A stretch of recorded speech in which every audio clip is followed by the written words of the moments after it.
Well, neither the US President nor the British Premier sought approval from lawmakers before launching the combined assault on Syria. A number of Republican senators have hit out at Donald Trump's decision, saying that he should have consulted Congress first. I haven't read France's or Britain's constitution, but I've read ours, and nowhere in it is presidential authority to strike Syria.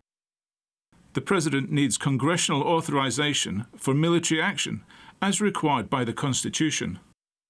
Airstrikes are an act of war. Atrocities in Syria cannot justify departure from Constitution, which vests in Congress power to commence war.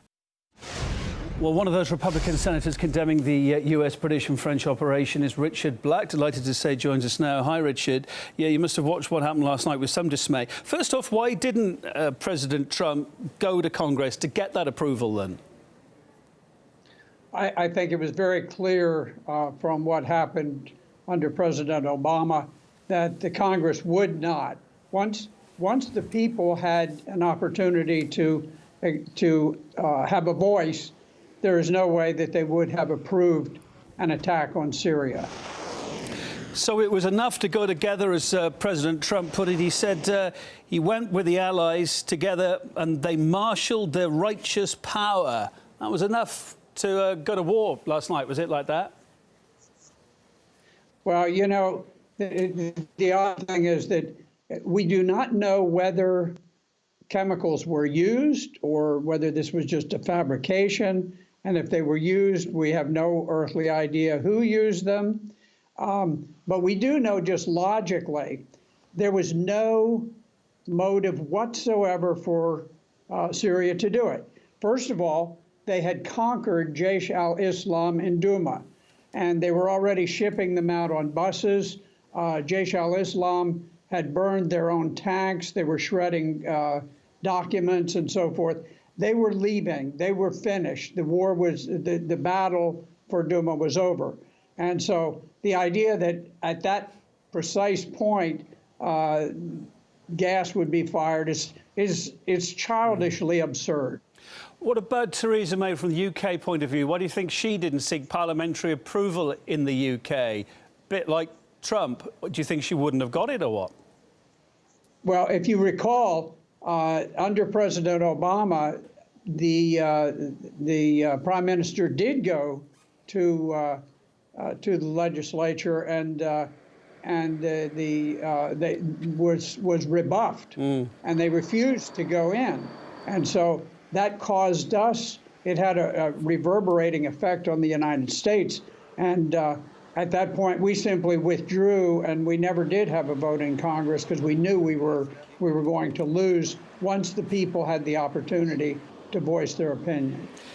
How, as I was saying to our guest earlier on, there must be a huge degree of confidence in Washington, in the UK, in France. President Macron says he has the absolute proof, although we've still not seen what that actually is. There must be a huge amount of confidence. They're 110% right here.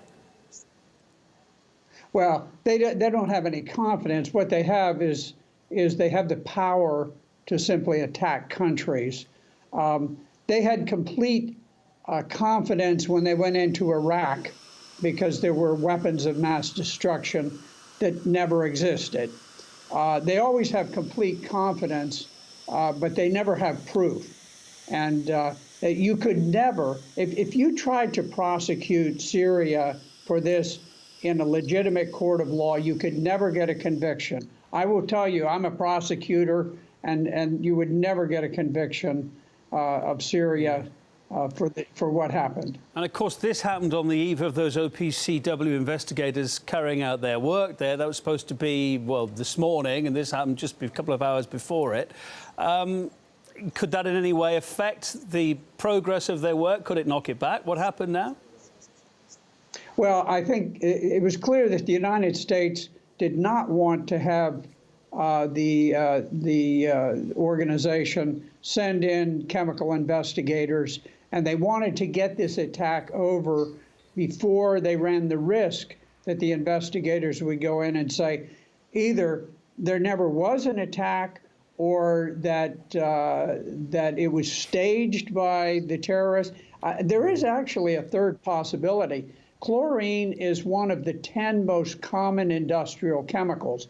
Water purification is carried out by chlorine. Yeah. Many industrial functions are. And so anytime that you have mass combat in an urban setting, there's always a possibility that there will be a chlorine release that is not the fault of anyone. It just simply happens. But it's clear that Syria did not deliberately attack because there was no motive. So, if there's no motive, there's no crime. So looking on from where you are, what was gained from last night? Missiles were fired off. It depends who you listen to. Russia and Syria say the majority of them actually were intercepted. We hear that there were 3 areas that were hit. But what was achieved? I think the good news is that the attacks were very focused and limited. I think to some extent that the president, through some of his tweets, had boxed himself into a corner, and he was forced to do something. Fortunately, I think he chose the best option that he could, which was a very limited attack. And is it a one-off? Because we're hearing the guns are still, quote, locked and loaded. If Syria were to do anything like this again, in their view, is it going to die down for now? What do you think is going to happen next, then? Well, you know, when you make that type of announcement to the terrorist, you simply send a signal to them, stage another provocation, stage another hoax.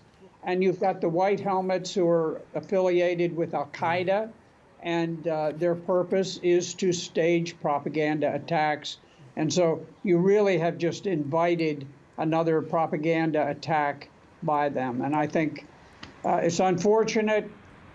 You know, there are 2 sides in this war. There's the Syrians and their allies.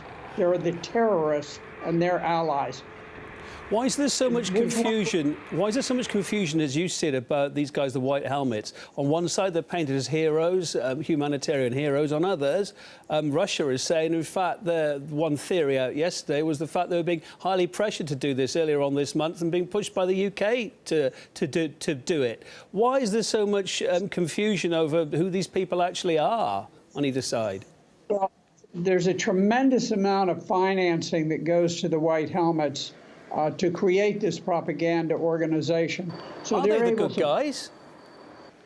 Oh, absolutely not. No, these are Al-Qaeda. They fight, and then when there's a propaganda hoax to be staged, they throw on a white hat and they run around and pretend that they're picking up children.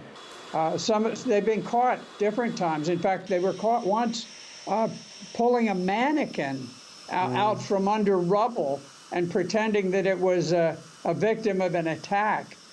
So who's doing they're the PR then? Who's selling them as the good guys?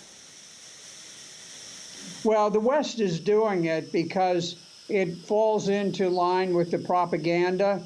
And, you know, there's been enormous propaganda through all the years of this war directed at Syria.